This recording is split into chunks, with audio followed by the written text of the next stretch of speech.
I'm having some problems this evening. We'll do it in post. All right. Welcome, everybody, to... Let's do this like I have to do the intro, because the intro obviously didn't play. Good evening, everybody, and welcome to the Death Clock. It is Wednesday night. It is 8 o'clock, and the Death Clock starts now. Before we get started this evening, we have so much to talk about. I want to apologize for some of the weird editing that's happening. The software that we use to make the show normally is going through some weird hiccups. We're not really sure what's going on. We haven't had problems for, like 3 months? Yeah, it was bound to happen eventually. We have a theory. We have a working theory. Crafting? We're theory crafting as to what the problem is. I think it's because we invited Kassem on the show from Combo I Smite. see. You're just blaming it directly on him. Oh, it's totally Combo Smite. So I think we've narrowed down what Combo Smite's problem is. So we now have a sample size of 2. We know that whenever Kassem is on a show, he breaks the internet. I like how Marc's keeping his mouth real shut. We've never had a problem with Marc Andre before. Okay, I need to introduce everybody because we have a pretty big show tonight. There's a lot to talk about. Oh, yeah. On my left, your right, is one and only PG Semi-Automagic George Schweitzer, the guy who makes the Ottawa meta tick over to a certain degree by having multiple meetings with everybody. George, what's going on this week? I've been flustering around with some COC and sort of eyeing up Skorn because I have some sitting on my desk. Well, you're getting ready for the OTC, right? Yeah, you're on a team. And somebody conned you into playing. We gotta lock in our list like Tuesday. Just play with your COC. Don't try to reinvent the wheel. But it's such a nice wheel with pain guys and just big fighty elephants and a big he's guy. He's got a big shiny thing problem. Is Shinies! his problem. Over on my right, your left is the Ringo to my George, the one and only Maelstrom. He plays the drums. Jason, what's been going on this week? Not much. No? No. You didn't get a single game in this week, did you? Oh, no, I don't think I did. And... Moving right along. On Monday? So we invited... I got a game in on Monday. What are you talking about? Oh, you did get a game in on Monday. Yeah. All right. Oh my Against God. Against Skorn. Just because Bilak couldn't tell if you were there. Pre-errata Skorn. That Pre-errata wasn't a real Skorn. game. That was pre-errata Skorn. Was it a real game? Because it was Bilak? No, because it was pre-errata Skorn. All right, guys. Putting all that crap aside, we've invited, because we're talking about topics that need experts, we brought experts in tonight. First up is, I'd like to welcome back Marc Andre LeBlanc to the cast. Hey. Oh, yeah. Hey, everyone. Marc, it's been like months, man. What have you been doing? It has been a while. Any interesting things going on? Was it all Guild Ball? What was going down? There was some Guild Ball, there was some Armada, and there still is, but that's not what we're here to talk about tonight. I've just been busy making a bunch of lists because we've got all this new meat to work with in the last couple of weeks. Oh man, so much stuff to talk about. Now because we have to talk about Skorn, and literally, I mean, MA's got some knowledge of Skorn because he needs to have knowledge of everything to be the player he is. George has a little bit of knowledge of Skorn because he played a tiny bit in Mark II. But I claim zero knowledge of Skorn because I hardly even play against Skorn, let alone have ever played it. So We've invited Kassem from Combo Smite on the cast. Kassem, how was your week in War Machine? Pretty good. Yeah, Skorn's playable again. That's a good start for you. Yeah. Well, it's it was playable before, but it was kind of boring. All right, guys. So what we're going to do is we're going to run through the news items first. We have some quick news items to cover. There was some more faction picks that came out this week. We saw some sort of ugly monster beast with a rack over his shoulder, with a yoke over his shoulder, carrying 2 cages, thinking that's some sort of war beastie type thing. Yeah, he looks awesome. There's a lot of people who have said, I wasn't really interested in any of the things that were coming out of the ARG. And then we had Squidward there in his trench coat. And then we got the beast, and they're like, I'm kind of getting excited again. Well, they're finally actually showing some pictures of stuff. It's not just, hey, look at a fire. This is a fire. But in Privateer Press's defense, this whole thing's for an ARG. We just keep posting it, and then it's somehow, a few people post it, it becomes new, it becomes a news item, and the people who aren't part of the ARG get upset because they're not seeing anything. Yeah. But moving right along, the new Menoth models are in the wild this week. We got 2 new Yeah. Menoth models. Yeah. Fiora. One of the Fifis. Fiora 3. There's like Fiona, Yeah. My Little Fiora. Yeah, Yeah. the My Little Menoth. That's out in the wild. Marc-Andre, have you had a chance to look at the stats on Fiora 3? Is she cool? Oh, yeah, she's definitely interesting. I mean, she's got like a jack buff, she's got a damage and hit buff, but it's all very expensive focus-wise. And her feed is like okay. So hard to say where I'll place her. She might be good with just a whole bunch of cheap jacks. But I think there might be casters in the faction that do that better, so I'm not sure how to place her, to be honest. Still working on that. We've also seen the Eye of Menoth. Is that the name of it? The Eye of Truth. The Eye of Truth. Yeah. And the day that the stats came out for the Eye of Truth, I think it was universally claimed that the game was broken, and that we all needed to just start over and playing switch to Menoth. Until the Scorn errata came out, and then everybody claimed that the game was broken and we all need to give up and play Scorn. Sort of, anybody got some feelings on the Eye of Truth? I mean, I think it's a beautiful model. Looks really cool. It looks really cool. I'm really not looking forward to playing against it. I am not looking forward to just blessed all over the damn Yeah. table. Just a whole pile of blessed. Kassem, have you had a chance to take a look at the stats for the Eye of Truth? How you feeling about that? I have not, but an interesting fact is when you type in Eye of Truth into Google, Menoth places higher than Zelda on that search term. Wow. Damn. Wow. MA, machine, how's legit. the Eye of Truth going for you? Because you've been dabbling in a bit of Menoth, haven't you? Oh, did we lose MA? I think we may have lost him. No, I'm there. Okay. He's thinking. He's just Oh, you're ignoring asking you. me. Sorry. Yeah, sorry. He I think he is pretty strong. He's also a complete nightmare to deal with for Signar. Ignoring, handing out this bubble of, I ignored Arcane Shield or Temporal Distortion or Deflection or Decel, etc., etc., etc. I don't think there's any faction that gets hit harder by that than Signar. So it's taking some adjusting to, we'll see how popular he ends up being. Mm-hmm. He comes out in a week. So does Helios, actually. I haven't heard too much talk about that. That's right. But the new Ret Colossal. How's that in the world of Colossals? Is Helios like an A-level Colossal, or is he... Oh, yeah. Okay. Oh, yeah. He's 34 points. For 62 boxes, he can spend a focus to become defense 12. And if you miss him, you get pushed. He can spend an additional focus that if you hit him, you get pushed. You kind of see where I'm going with that. Yeah. Yeah. Like if you can be affected by pushes, it's unlikely you'll get to make all your attacks against this thing. Holy crap. And he's again cheapest colossal. Yeah. Wow. So you can actually play triple colossal in Ret now. So they took they made the most expensive Colossal ever in the Sea King, and then they were like, "Hey, Ret, it's Christmas. We got you. We got you a cheap one. Here you go." Oh, dear. Yeah, he was only 17 points in Mark II, but he never saw the light of day. He was actually maybe a bit better in Mark II because he was immune to fire as well. Wow. But now, his third power is he basically allocates a jack to a focus to about all the jacks around him. So you combine that with power up, and you can run a huge battle group super efficiently, considering you have Arcanist in the mix as well. Wow. No kidding. That is, wow. Power up Arcanist Helios. It's one of those things, I guess, because it was completely off my radar. I loved the model, but I didn't actually oh, jeez. All right. It's going to be fun, everybody. I love playing Pirates. It's going to be a solid Colossal, that's for sure.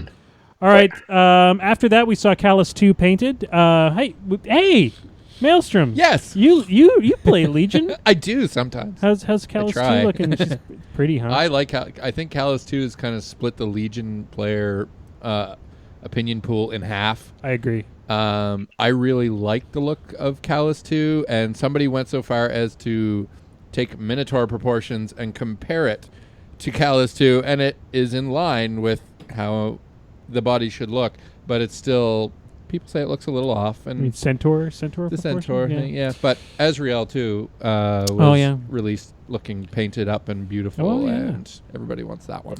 Yeah. All right, guys. That looks awesome. That's kind of it for and Dallas did an amazing job. What's cool is Dallas should be on the show next week. We're just waiting to hear back from Privateer Press to approve our questions, which has to be done. Oh, nice. Dallas is lined up. He is ready to go. He will be on the podcast next week, so he can tell you all about painting Callus too. Mm-hmm. Can we announce our other one yet? What's that? Can we announce our other special guest yet? We can announce that later. We can announce that We got later. a month. Okay. This it's all associated. So the cool thing about that is we're going to end up starting a little bit later with Dallas because he's on the West Coast and he needs to be able to drive home. Oh, So we're going to start he at doesn't 8. want to do it from his car? No, we'll be starting at 8:30 next week. So that's something for you guys to know about if you're excited about the Dallas Kemp interview. Last but not least, we've seen 2 battle box of the new Army boxes. They're not battle box. The Army 2017 boxes. all in Army ones. boxes. The Crix box and the Circle of Ouroboros box. G, are you excited about? You love all-in-one boxes. I do.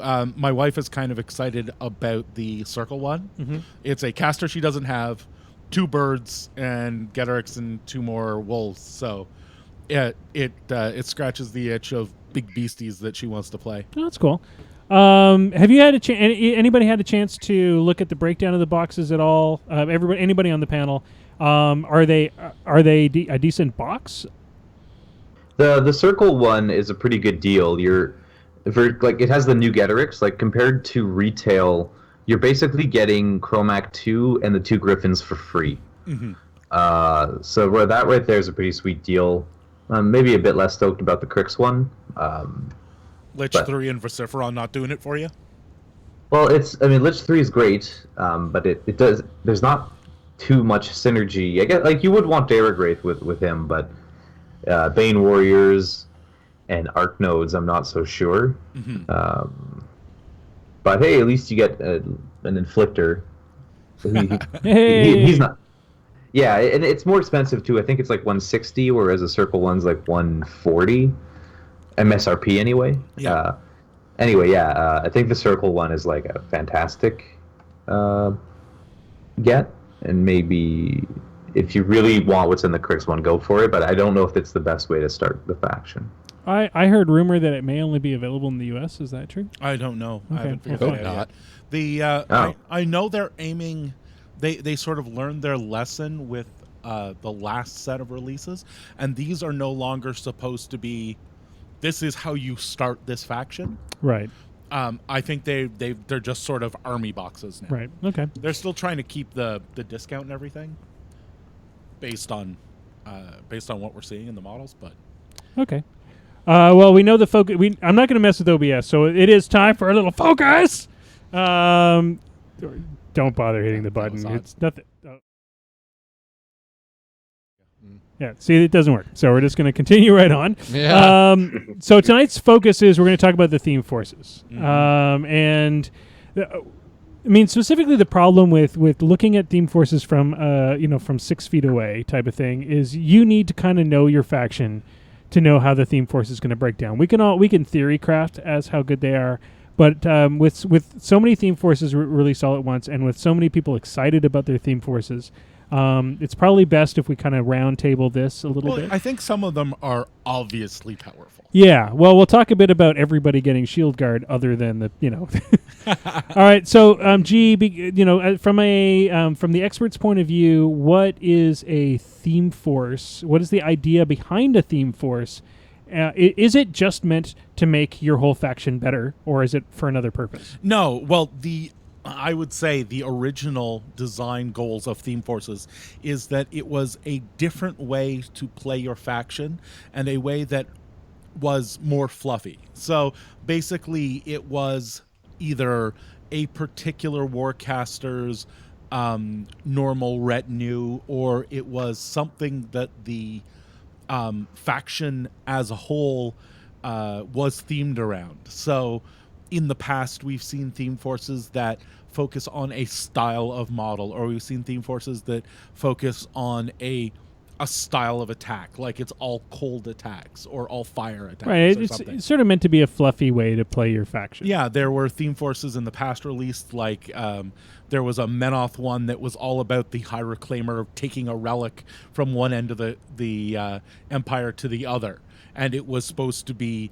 all the things that the High Reclaimer would use to protect the relic and the reliquary. Well, and the best example, of course, is the Kingsmaker theme force for Mercs, which is literally just the people that went along in the last book. Yeah.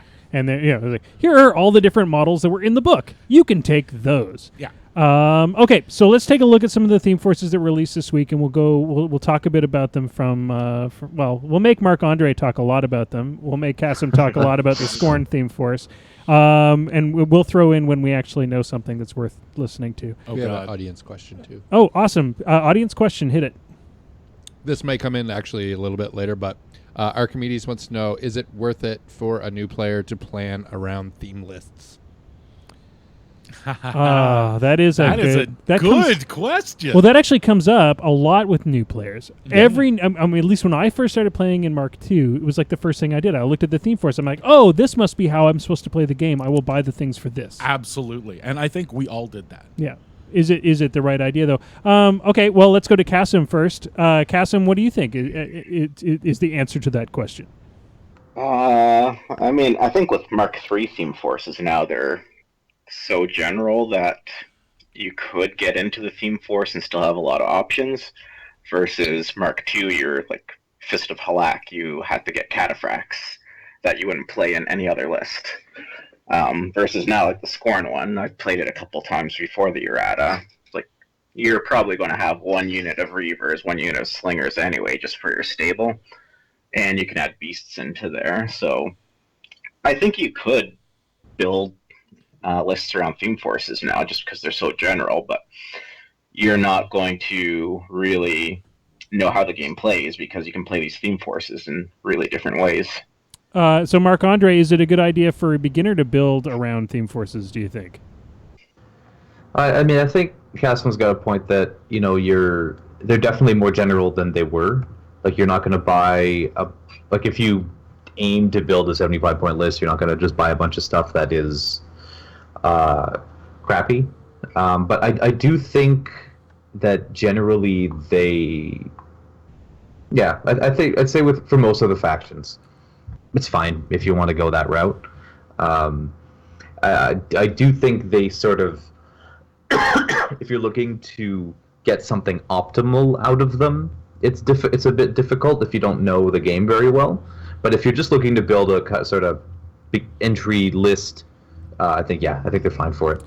I would recommend to new players that probably the best option is to go with the rule of thumb that we try to tell all the new players that come and join us.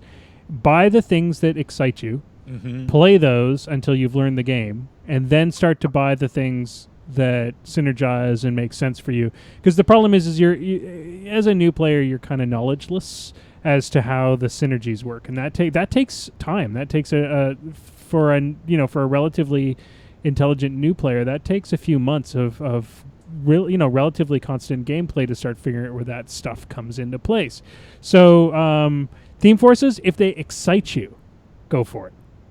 But don't just do it because you think you need to do it, if that makes sense. You guys told me that, and then I went out day one and bought an Archangel. So I'd like to say maybe somebody should say whether the models are good or not. Well. We tried to tell you. You ignored us. We may have actually mentioned don't buy the Colossal. Don't buy the Colossal for your. I didn't know what a Colossal was. And hey, you still like the model. Mm-hmm. Yeah, it's gorgeous. It looks great on my shelf. Yep, it's beautiful. All right, and you use it every once in a while.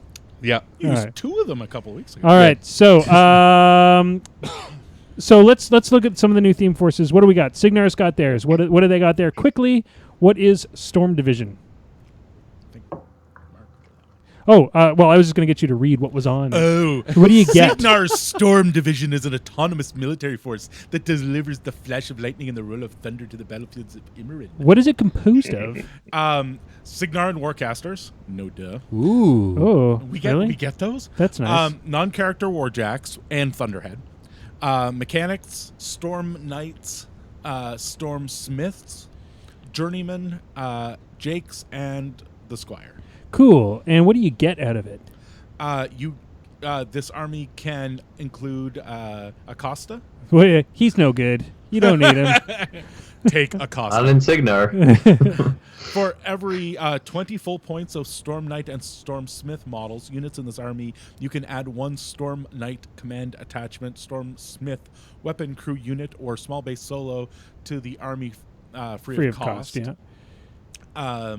Models units in this army gain immunity electricity because that way your electroleaps don't randomly kill somebody by mistake, and Stormblade units in this army gain advanced move. All right, so Marc-Andre, you played Signar for a long time. How does this theme force line up? Oh, the first thing it highlights for me is the eternal question of why isn't Acosta partisan Signar, and secondly, why does this theme force not make him partisan Signar? Yeah, he just has like no synergy with the faction, and that's why you don't see him at all. But the theme force itself is like balanced, and I think it sort of exemplifies what a theme force should be. You basically have to make a couple tough decisions, namely, do I not take the mercs that I'm used to taking? Am I okay taking Thorn only with the Haleys? So like some casters in Signar really want those mercs like Ragman and Rupert and Major Harrison Gibbs and Reinhold. And some don't. Some can work with just the Squire. Some can give Pathfinder out themselves or an equivalent. And so it's I think well balanced. I think you're going to have some casters that really like it, like Maddox, and possibly Nemo 3. But you're going to have some that don't, like Striker 2 or Haley 3. So I think this is how a theme force should be, and the benefits are nice too. Sure. Just as a note. Acosta, if he actually was partisan, he's insane. He is amazing in mercs. Like I I'm at the point now where if I put him on the table, there's like a universal groan throughout the room. Where they're like, "Oh, we've got to kill Acosta first? Dad, damn it!" Let's move right along to the temple, the Guardians of the Temple. That is the Menoth theme force. Tell us a bit about it, there, George. Well, the army composition, the guys you can take are Protectorate Warcasters. It's weird that none of these are really very... they don't reduce the number of casters you can take. Right. Well, that's kind of the way... Yeah, that's kind of the way that these whole things Well, are it's just to me, it feels so weird because in Mark II, they were all like, you take it with this caster. Well, because they were like... came out with they were the caster based, yeah. So, non-character Warjacks, Flame Guard models and units, Choir of Menoth, because why would they take away the choir? You'd have to make a decision. Reclaimer solos, vassals, and racks. So basically the only thing it took away from them is Idrians. I'm okay with no Idrians. All right, so what do you get out of it? What are the benefits? So for every full 20 points of Flame Guard, you can add one Flame Guard command attachment or one small-based solo to the army free of cost. Mm-hmm. Warjacks in the army get girded. No blast damage for anybody. And up to one Daughters of the Flame unit in this army gains Ambush. Ambush is pretty legit. At least it has been in our games. Okay. Kassem, if you have anything to throw in on this, just shout out. I don't want to bowl over you or anything. But let's go to Marc-Andre. You gave us a sort of a good breakdown at which theme forces were powerful and which weren't. How does this one line up for you? I think I very initially ranked this one as a B. I think there are some Menoth lists that see this and they're like, I play this anyway. You're basically giving up things like the Covenant of Menoth. Again, Merc solos that you might use. Idrians are probably the biggest one. And also, I guess, if your caster wants to use Eye of Truth, it can't unless it's Malekith with this theme force. But like Ambush is really good, especially like on a speed 7 unit with stealth. Like these ladies can just like run, the turn they come on, run turn 2, and then just threaten your backfield really well. And like it only takes a couple of them getting in there to have a big impact. Like to entirely take out a Commodore cannon, for example. Funny Oh how yeah, that would work well. Condor cannon. Yeah, The Condor girded is cannon. like kind of like whatever, but I guess it's not bad on daughters. I guess if you, but then you're not really taking advantage of their speed if you do that. I think really if you're going to take this, you're going to take it for the ambush, um, and your game plan might also involve using the the Flamebringers, because you can take them as well.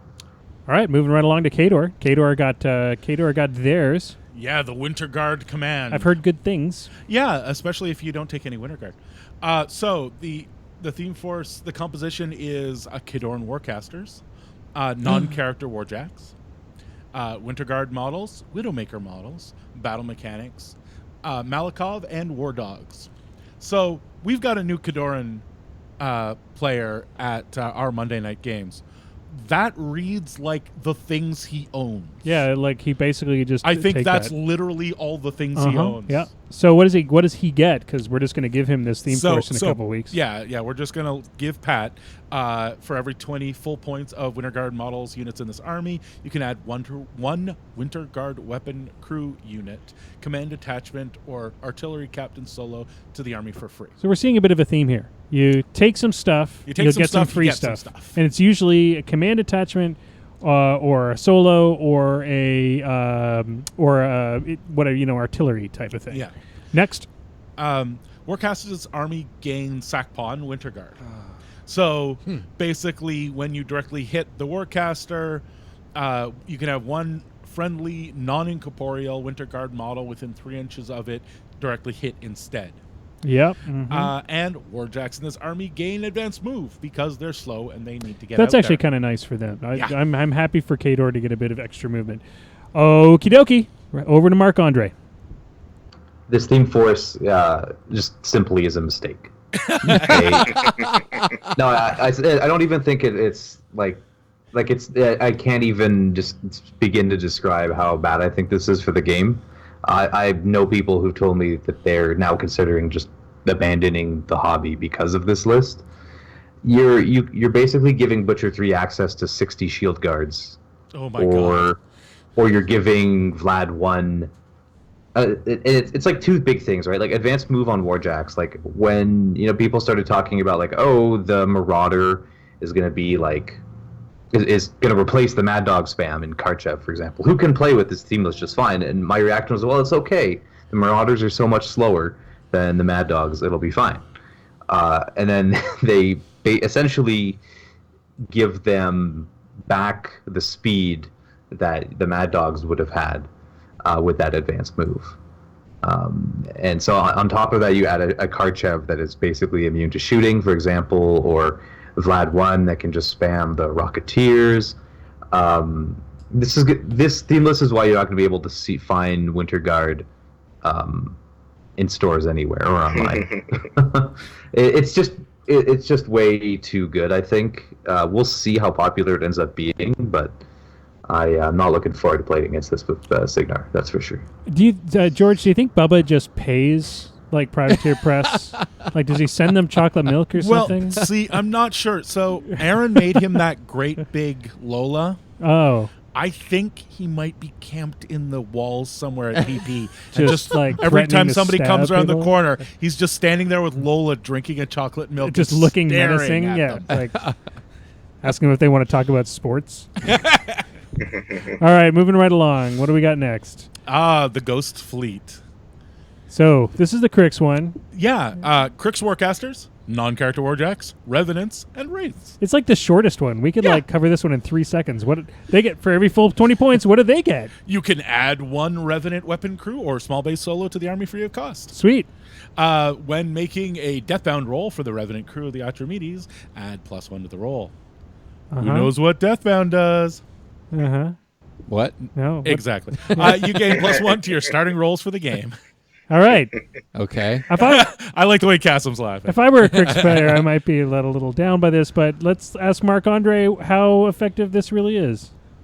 I think it's asking Crix players to make some very strange purchases. I do think it's quite good though.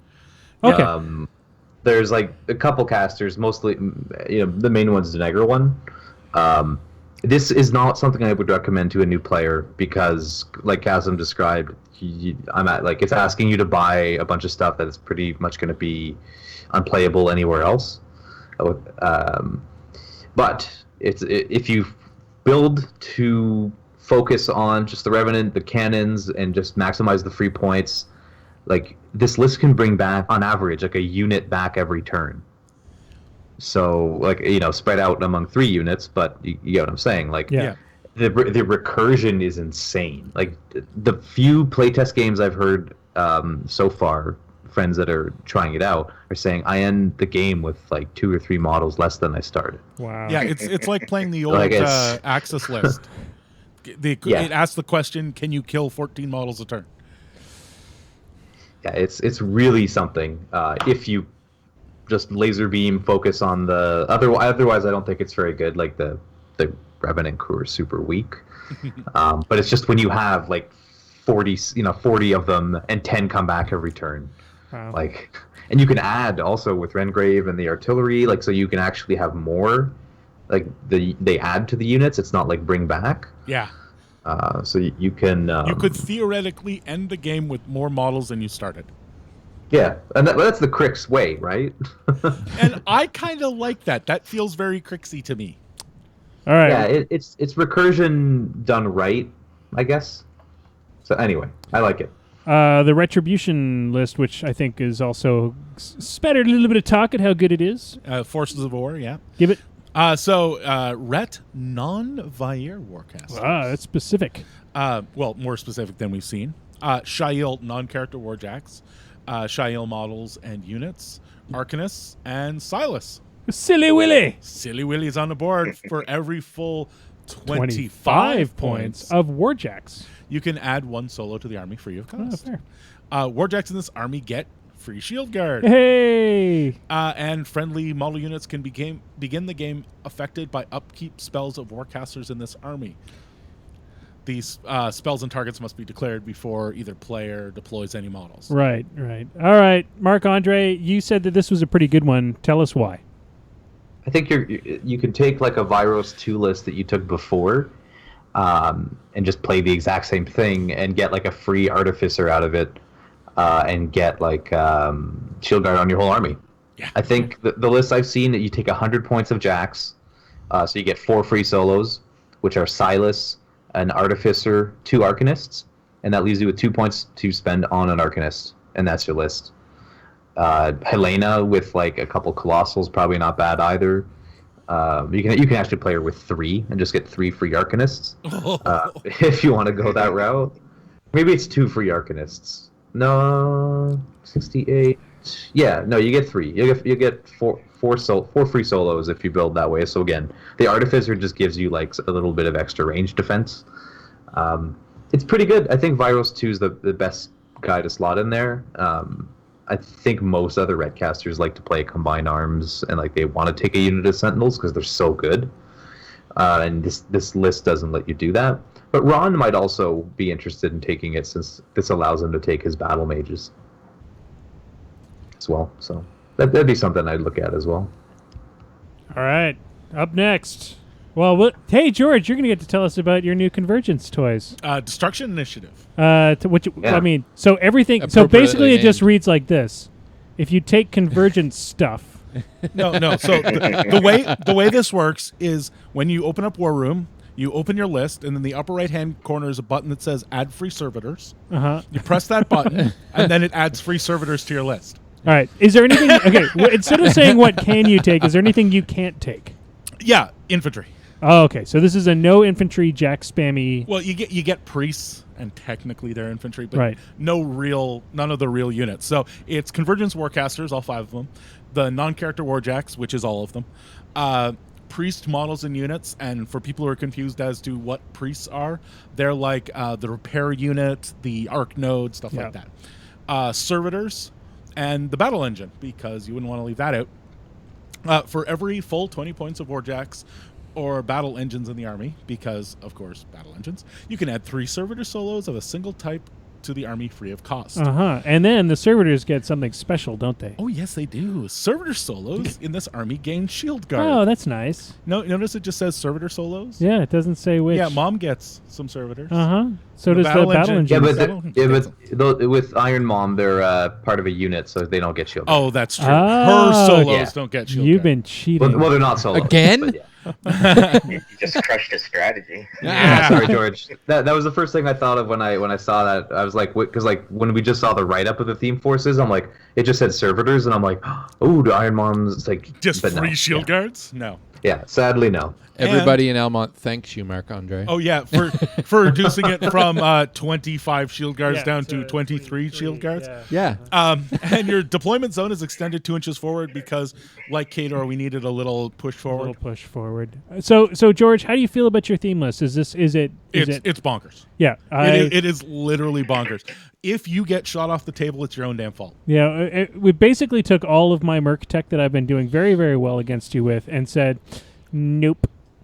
Yeah, so you take your Warcaster and you put one free unit of guys about 2.5 inches away from them so that the 3-inch AoEs don't hit your Warcaster, and they just float around your Warcaster the entire time. And then anything that you don't want to die just gets shield guarded. And, oh yes, the Prime Axiom makes his own shield guard every turn. Yeah, awesome. And poops it out behind so it doesn't die. All right, I'd let you talk about this forever, but let's move on to the next theme force. Let's talk a bit about the Devourer's Host. What do we got in that bad boy? Other than Circle Warlocks, we can skip that. Well, yeah. We have living non-character war beasts, Ghettorix, Tharns, Death Wolves, Shifting Stones, Gallows Grove, and the Lord of the Feast. Right, and the same thing for every 20 points of Tharn models, you get command attachment. Or a solo. Or small or medium base. Oh, that's cool. Tharn Solo, free of cost. War Beasts gain snacking. Fair.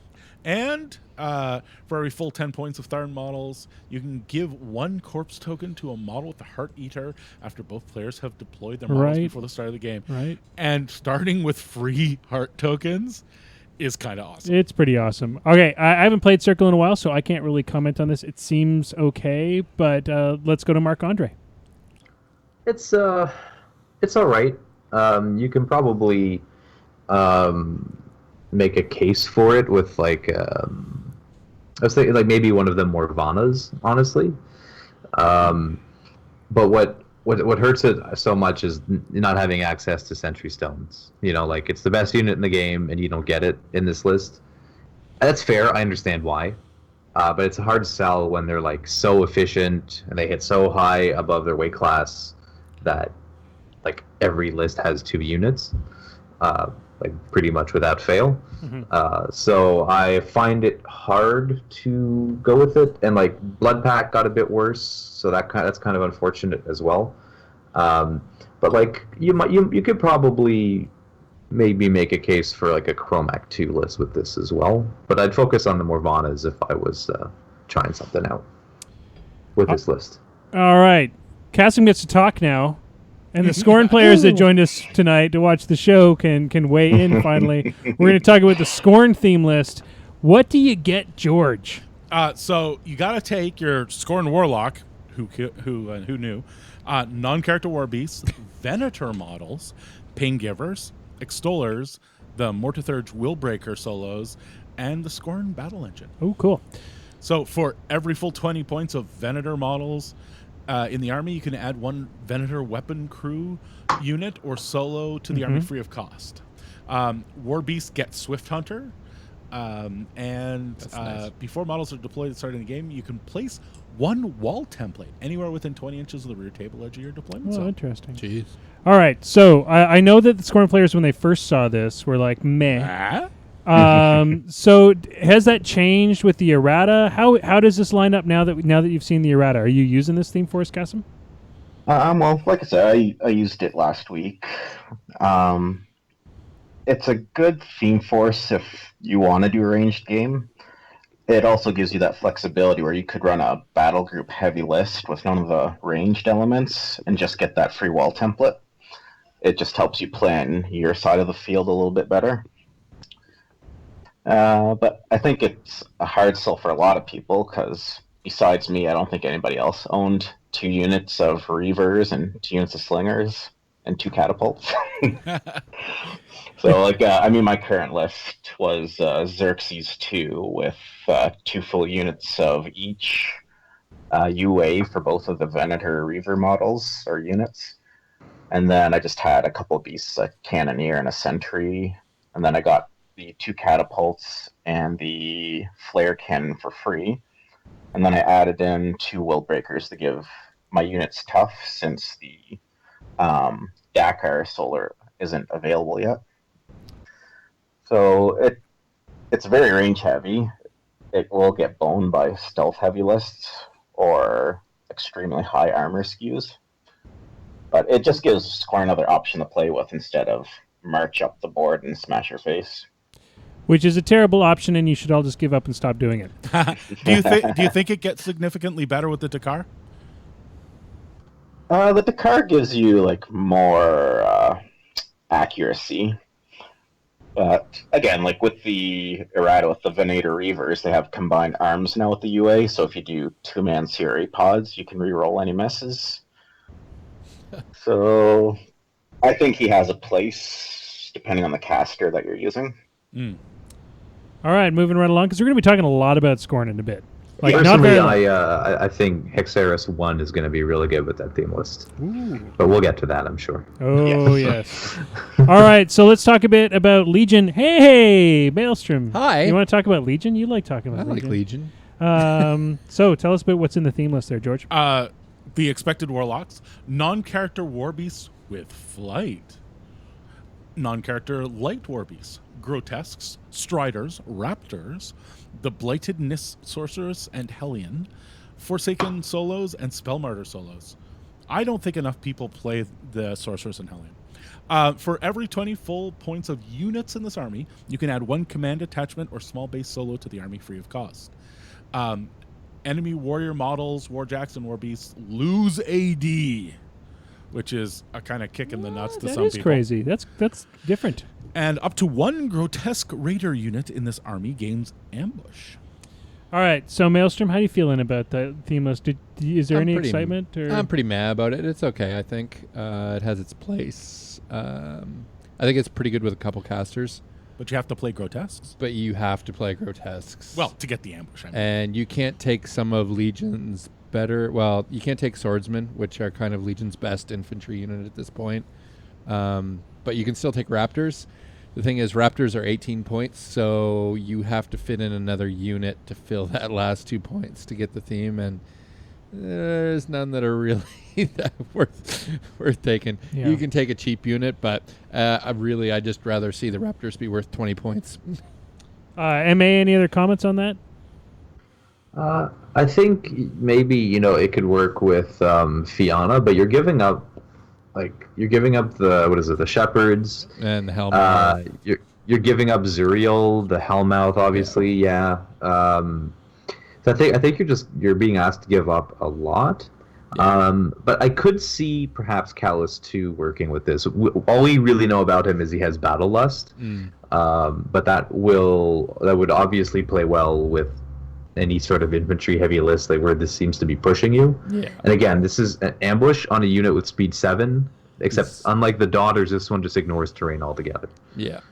They don't have stealth, which is a pretty big downside, but you get a 10-man unit that can pretty much be like almost middle, close to center of the board, but behind everything. So I think that's pretty strong.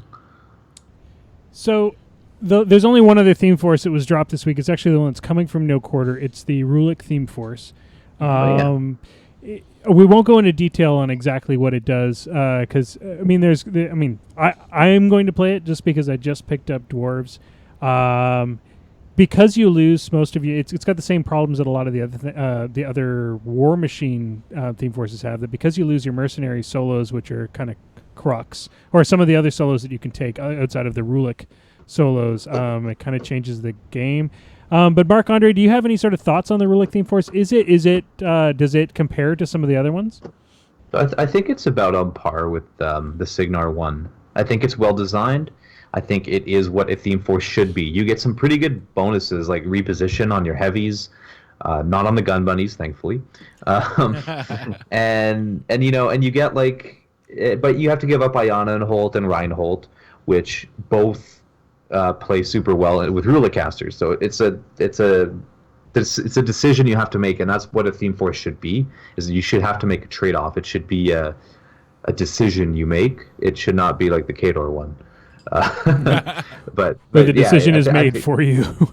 Yeah, exactly. I think it's a great theme force. I think if you're looking to build a kind of more thematic, like, all dwarf, Searforged, whatever list, you can do it, and it's pretty cool that it lets you play it and get these little bonuses. So yeah, I think most people were a little upset that the gun bunnies didn't get the reposition, because that's really what people want. They were like, reposition on all, because when somebody first posted like reposition on all your jacks, and people were like, oh my god, broken, awesome, and then they were like heavy jacks are like, aww, but I already had that. It might be a little too good. Because I already had that, because I put in my Avalancher on Thor.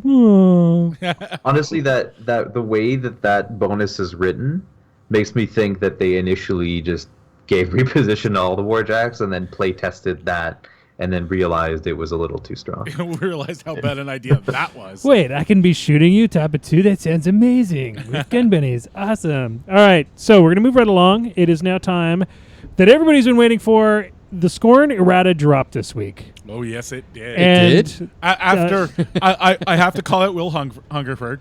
Oh, my God. For the most teased the awesome hell out of- teasing ever. Yeah. Running into places, screaming, it's coming, and running away. Yeah. It was great. So the Skorn community as a whole was pretty upset. There's a lot of people who gave up playing Skorn. There's a lot of Skorn armies for sale.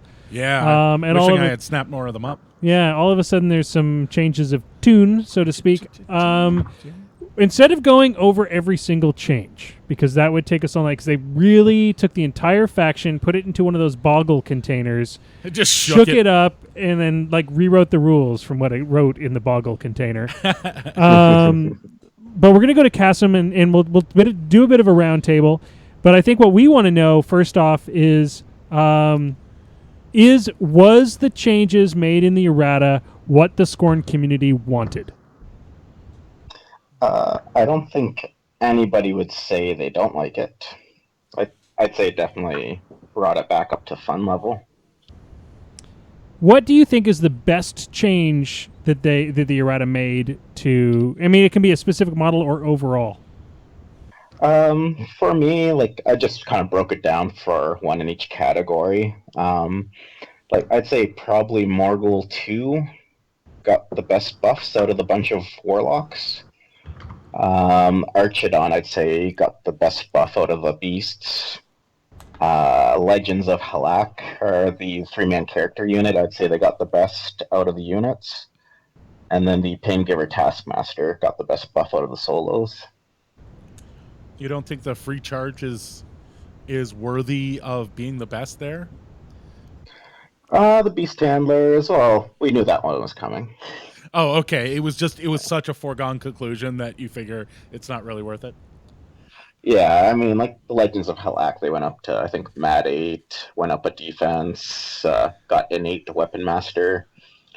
They just got so many changes where before even in Mark II, I used to buy all the models and I didn't buy that unit. And now I'm like, that's the next purchase on my list. So, has the errata changed the Warlocks you're going to be playing? Are you going to be playing different lists entirely now because of these changes, or has it just made things better from what you were doing before?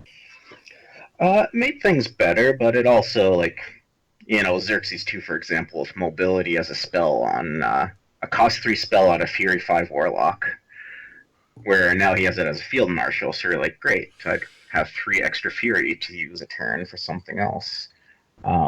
It makes the choices a lot more, varied in a good way.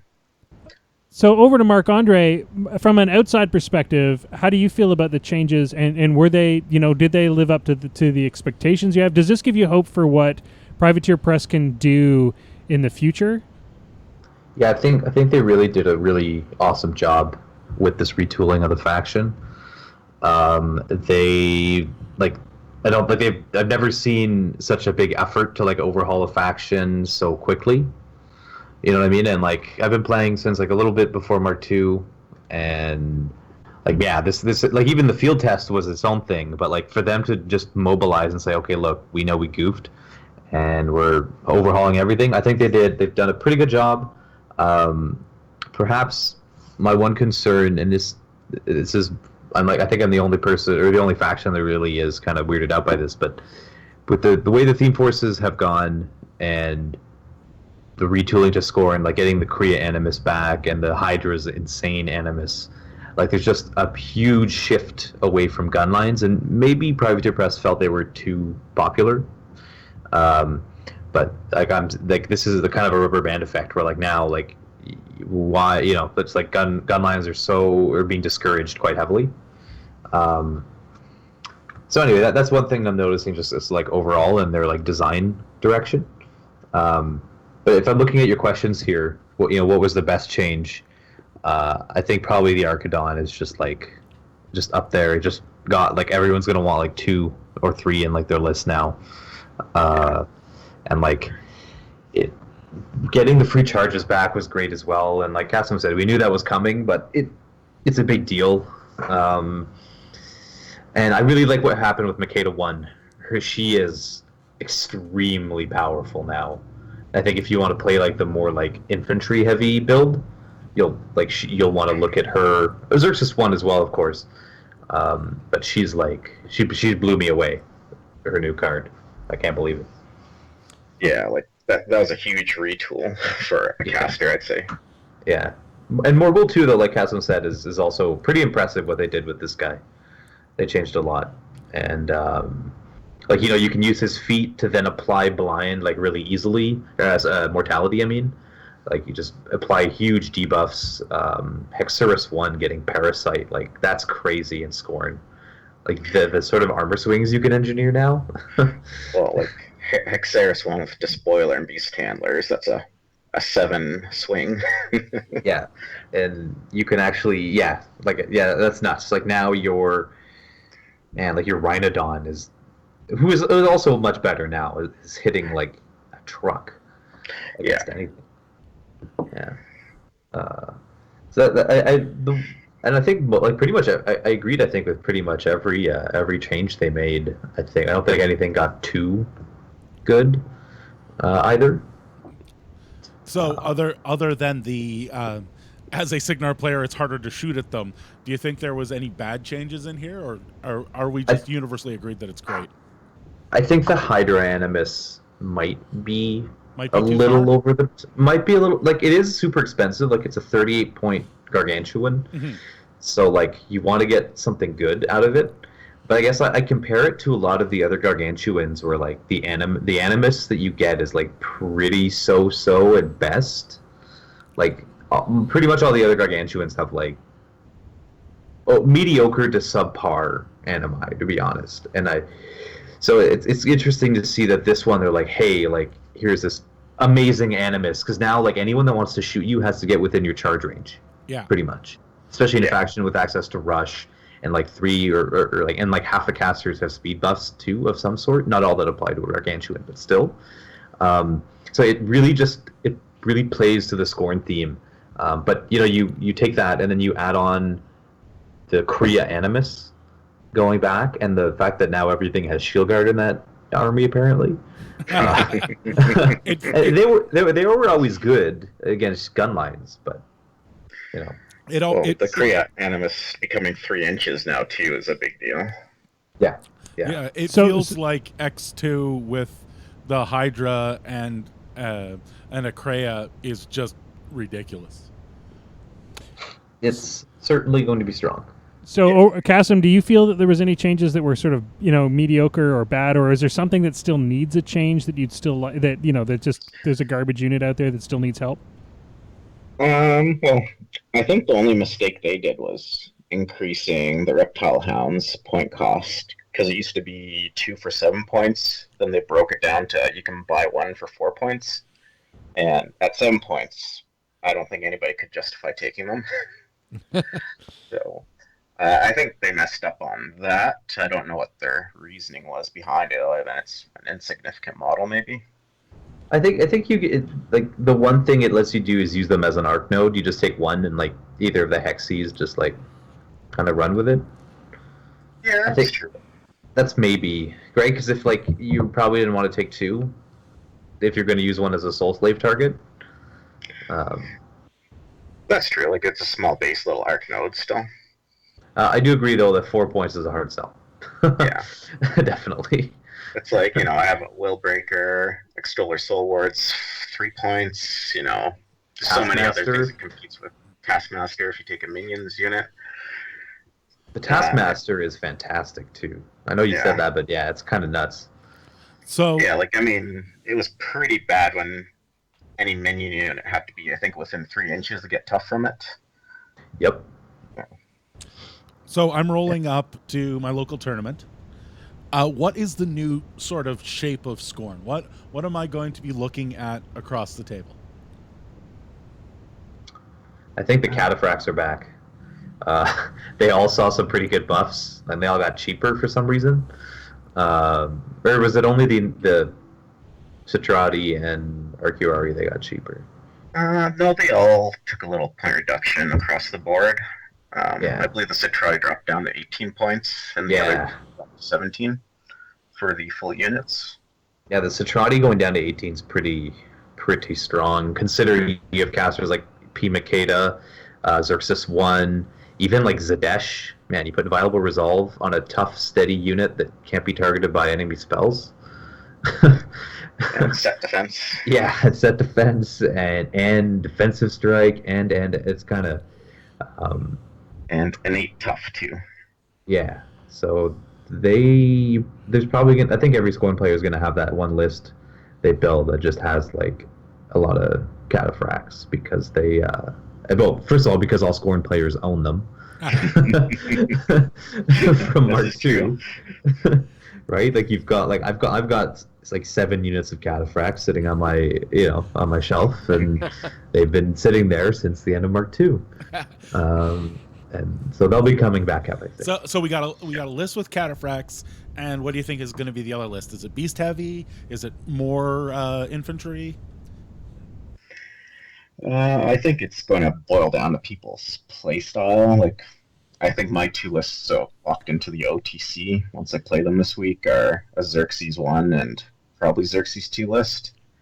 Nice. Xerxes 2 is the theme that I was just talking about earlier. Mm-hmm. And then the Xerxes 1 is have a full unit of Citrati with Vorkesh, an Agonizer, Tiberian, Kreia, and then I believe a full unit of Arcuari and full unit of Ferox. Ooh, the Ferox. Mm-hmm. And even they drop down in point cost too, which they're already good. Yeah, they are with Redeem and Defender's Ward. It's and was it the Willbreaker? It gets Yeah, a little Willbreaker's egregious. tough. Yeah, it's a little. Yeah, it really seems right now like the world is open for Scorn players. Like all the stuff in the faction is, if not good, at least something to try and to work with. Like it doesn't seem to be too many duds in there anymore. No, that's the thing. Yeah, pretty much every model in the faction has a use for it now. So if that's like a template for the future, I'm pretty excited. Okay, so the next question is, let's get to the nitty gritty.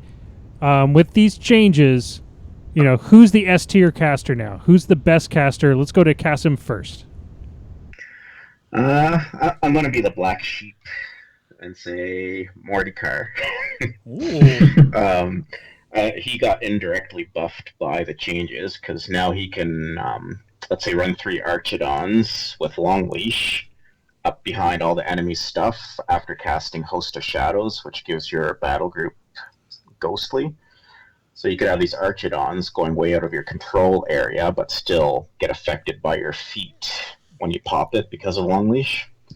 So you have these defense 17 steady Archidons in your back arc, which can pitch you if they get a critical hit, or just do some damage either way. And then on top of that, you're taking Despoiler with Mordecai to spawn more Void Spirits. So that gives your list an incorporeal element as well. And then you can season it to how you see fit, either I like Weapon that. Masters. Season. It's like a little peppering. Just a little, like a peppering of Weapon Masters. You know. It's a peppering of Weapon Masters, maybe some advanced deploy stuff, you know. So finally, Skorn has something to do with all that salt. They can season them. Oh, Jesus Christ. Had to go there. All right, Marc Andre, best caster? It's probably Risheth, I think. Oh yeah. He got buffed. We didn't mention this, but he can now Dark Rituals as many times as he wants in a turn. You combine that with Scorn guns getting stronger, the Cannoneer going up in Rat. He's just he's now. First of all, you actually have to watch out for him a bit more as an assassin, because now he can like lob 3 spells at you instead of just 1. That's going to make a big difference, especially under his feet. Yeah, and like the gun's getting buffed. I think he's going to be one guy to look out for. He's very, he was one of probably their best warlocks anyway. But I think he's really, really interesting still. All right, on to the sort of advice from the pros. We'd like to give advice to new players, especially new players that may have just started the game, were playing Scorn, Or have just started a new faction. or just started a new. They just started playing Scorn yesterday. I saw about 8 posts today. Like, so I old time War Machine player just started playing Scorn today. What should I buy? So let's answer that question. We talked about the best casters. Kassem, which models, what are the go-to? What should you buy first? What should everybody have in their current Scorn army? I think I'd still have to say it boils down to your play style. If you want tanky, probably the Xerxes 1 be the best bet for that, and then kind of add in the Cataphracts.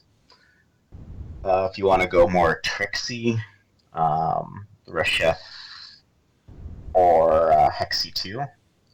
Even Hexy 1. Well, there's a lot of tricksy casters now, but Resheth is a strong, solid choice. What about like War Beasts and units? What are your sort of go-tos there?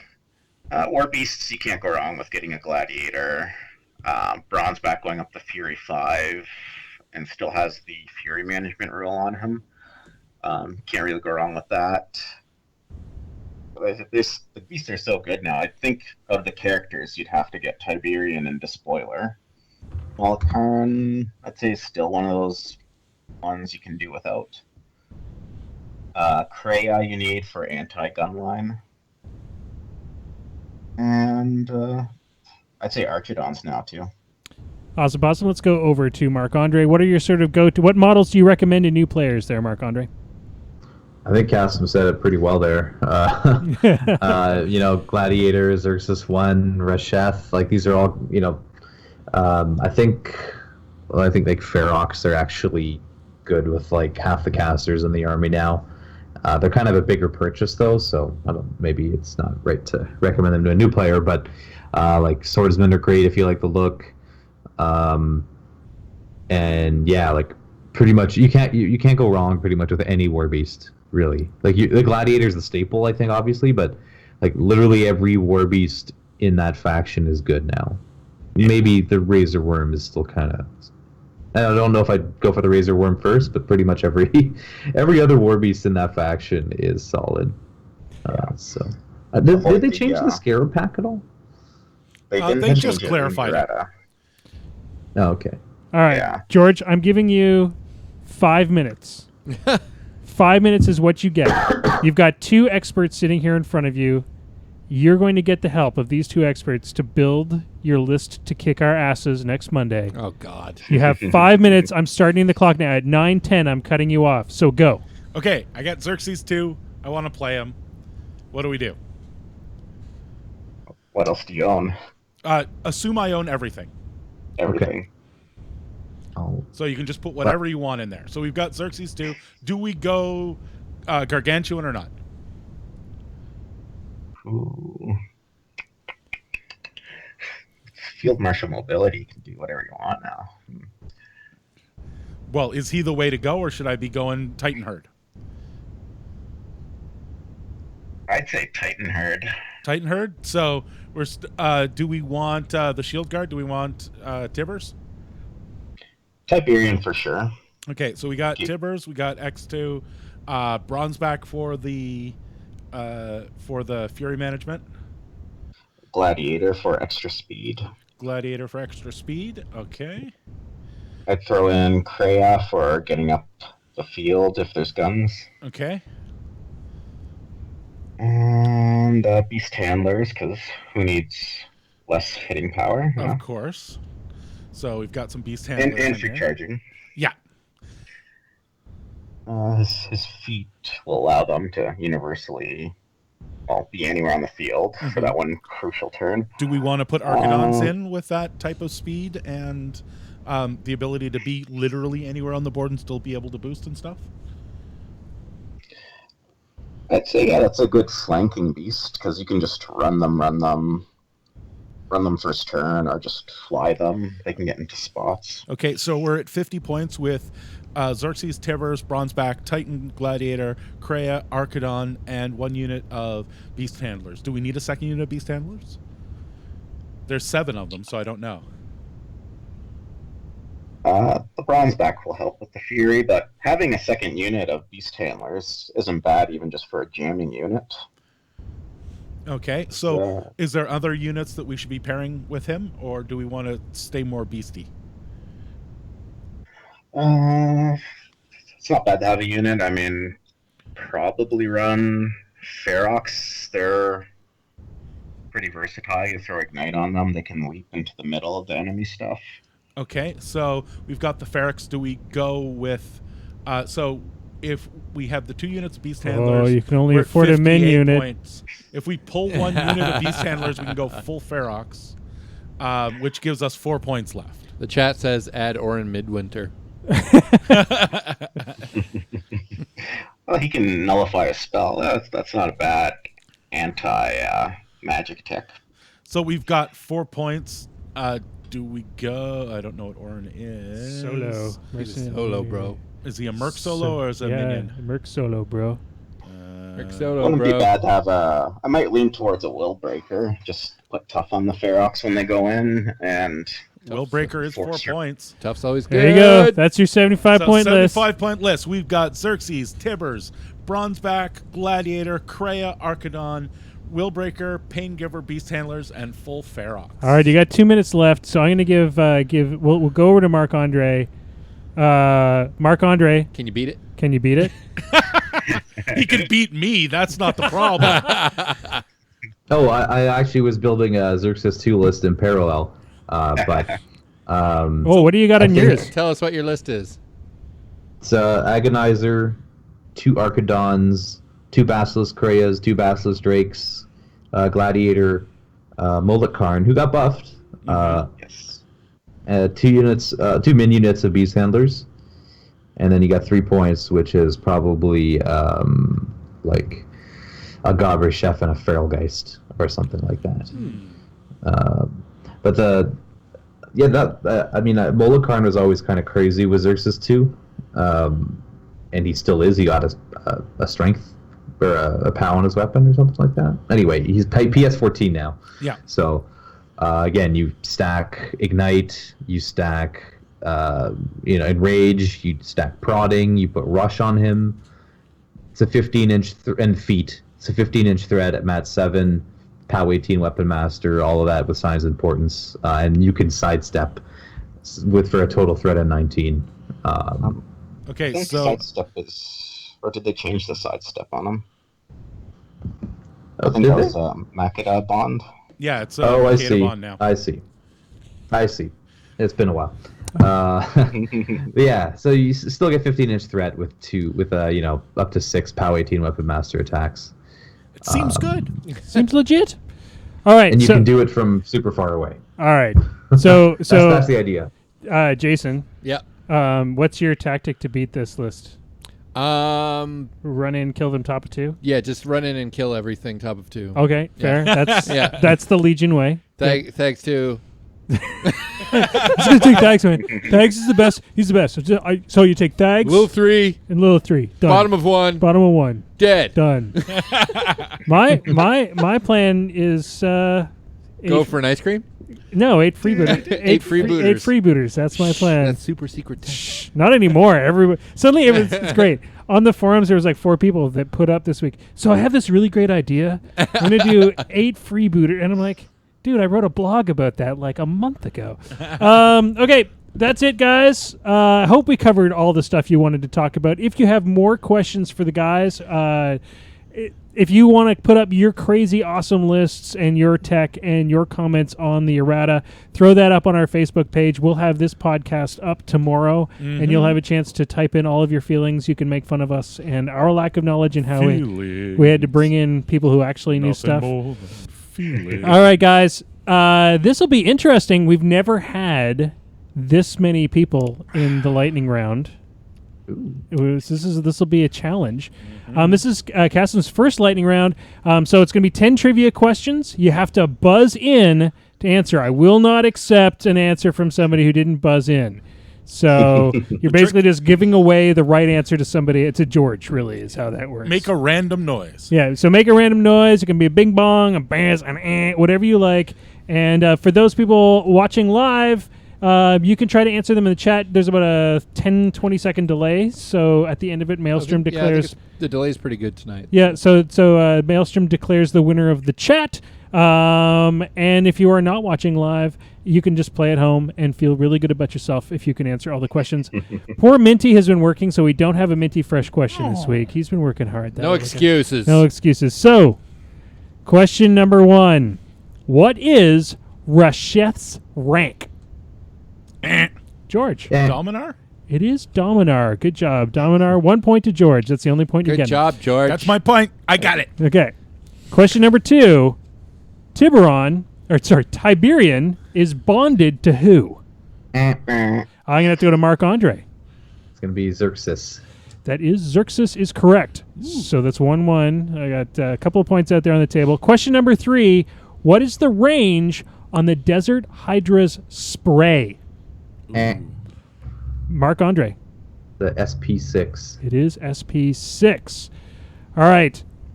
Question number 4. Will Kel Baylock work for Skorn? That was Kassem. Kassem? No, you are correct. Kassem is on the board. Question number 5. What does an Extoller Advocate's Ghost Shield do? Marc Andre. It gets +1 armor for each soul token on it. Very good, sir. Question number 6. The spell Jackhammer costs what? George. 1. It does cost 1. Very good. I played Darius. He's on the button tonight. I played Darius. That's how I know that. Yeah, how good of a spell is that, by the way? I know. And Scorn. Really good. Yeah.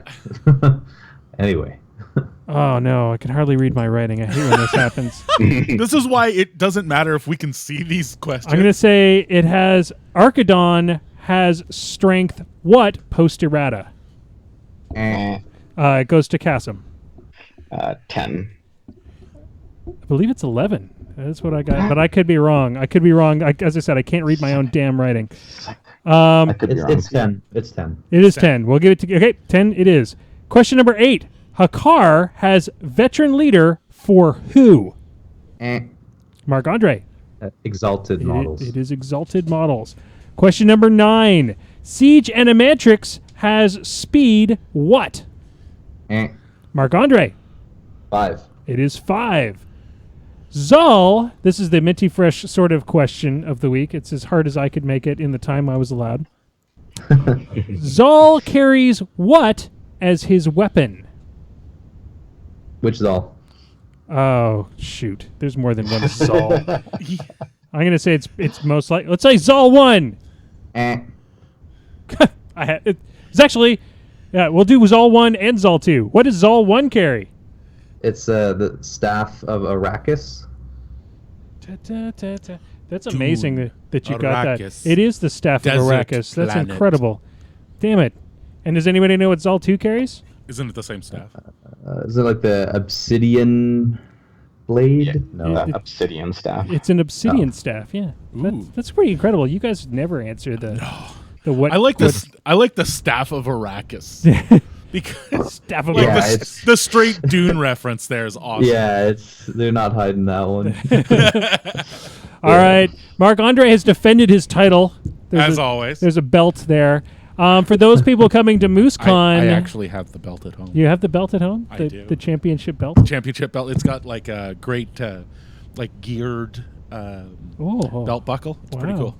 Wow, are you gonna bring that to MooseCon? Gonna wear it? No, I'm not going to wear it. I'm not the winner. I think right now Marc Andre has to wear it. So at MooseCon, I will. in a week's time, or in a week's and a half's time, we're going to be doing a lightning round live. We will Yeah. be broadcasting the lightning round live, and the way that that's going to work for those who are coming to MooseCon is each team will nominate the person to play the lightning round, and then you'll get your team will get a point for the King of the Con if you win the lightning round. So, and I'm guessing Marc Andre will probably be nominated for his team. I would be guessing. I would imagine. What's probably going to happen. Okay, guys, we got a Looking bunch forward to it. we got a bunch of shopkeeping stuff to do before we go tonight. We'll see a bunch of you at MooseCon. It's gonna be good times. Yep. For those watching the cast after the fact, we will be broadcasting live all that Sunday Absolutely. the 29th. So check out the Moose Machine Network all day Hopefully long. we'll be starting broadcast around 9:50, 9:30. It'll be interesting. It'll be interesting. There'll be no drinking, so you won't even know what to do with yourself. I'm gonna be just salty and miserable. So no change. So No yeah. change. No, just my usual game playing Yeah, self. that's it. We'll make you a judge. Okay. People can Oh, call you God. over, and all you say is, "Read your fucking card." Read your goddamn fucking card. All right. I'm like the anti-banky. He's not helpful at the, all. the ungentleman of War Machine. You're an idiot, He just walks up and takes all your dice Yeah. and walks away. and says you're an idiot. All right. So that aside, I want to thank Crooked Mile for sending a bottle of Druid's Dusk. If you have not been to Crooked is Mile delicious. in Elmont, it's beer by gamers. So, and all beer is for gamers. So, check them out. Come down to Elmont, buy a pint. Tell the guys at the brewery that you are a fan of Moose Machine. They may even be wearing their Moose Machine shirts because they received them. On top of that, I want to thank the Wizards Tower for keeping things running and for running MooseCon next week. Yep. Good news for everybody coming to MooseCon. They are getting rid of all the extra chairs they keep for the Magic players. Because there are a million chairs. Because there's a million chairs, and they're bringing in extra tables. So those people that were worried that we'd be in tight quarters, we just freed up about 18 square feet. I think. By getting rid of chairs. So on top of that, I also need to thank the guys from Muse on Minis. Muse on Minis, we are a part of the Muse on Minis network. John was on the cast last week. If you missed that cast, go check it out. He It was talks an awesome cast. He talks all about some We really love John. really cool stuff that's coming up. Also, want to remind everybody about the Battle Reporter. Brought out to you guys from the guy. Tell me a bit about the Battle Reporter, G. Battle Reporter I'm running a mile a minute here. says the guy losing it. So one of the big bits of news is that the Battle Reporter has just recently launched for Android. It is awesome. Basically, it allows you to record all your games, and as you record games, you're contributing to a gigantic database of information, and that information is awesome to poke through because you can see the overall like win rate with each caster. You can see the top casters in each faction, and the more data points we get in, the more people recording their record, the more data we have, and the more data we have, the more accurately what we see on the site is representing reality. So And you can all the not o- scoring data is completely wrong. yeah, right now. Yeah. Well, I don't know. I'll bet you there's like 100 games been reported in the last 48 hours. Okay. Yeah. Last but not least, if you are a Moose Machine fan, we know we have one. Yeah, So I've seen them. I'm hoping there's another one. We do have some swag merch on our Facebook page. Go to our Facebook page. Or store.moosemachinnetwork.com. Exactly. You can pick up some really cool stuff. We have some coasters. We'll and have some of that shirts swag and at some MooseCon feed too. tokens and all that kind of good stuff. Yep. Okay, last but not least, because our video doesn't work, I wanted, well, not last, this is like the third last. Third last? Because I think I said last before least about 5 times. Oh now. yeah, that's what you do. I want to thank our guest, Kassem. Thanks so much for joining us. We love Combo Smite. It's a pleasure to have you here. Oh, thank you for having me. And, of course, Marc-Andre, it was so great to have you back. Can't wait to have you back on the show again. It's always wonderful having your font of knowledge at our disposal. Always a pleasure, Will. Perfect. All right, guys, because our video clicker buttons don't work, I have a few little things to tell you. If you want to see the Moose Machine show on your own time when you want to, you can see us in many, many places. You can go to the Facebooks. We are there. Just look up Moose Machine. The Moose Machine. You can go to the Twitch PG / PG semi-automatic. It's the PG _ semi-automatic. You can see us live on Twitch whenever we don't know. broadcast. Next, you can go to the YouTubes. The YouTubes are amazing. We're there too. Just search for George Schweizer. He does the YouTube. And of course, the Muse on Mini Network, where we broadcast our stuff all the time. That's where the podcast is. And don't forget that we also are large participants in the Moose Machine Network. Yes, the Moose Machine Network. And if you're watching that, you should stay tuned because the Moose Machine Network will have Death Head Dice on there doing the Troll Blood Scrum. So that's it, guys. That's pretty much all. We are well past the death clock, but we told you that was going to happen. Yeah, we knew that was going on. So everybody, dice down. Closing.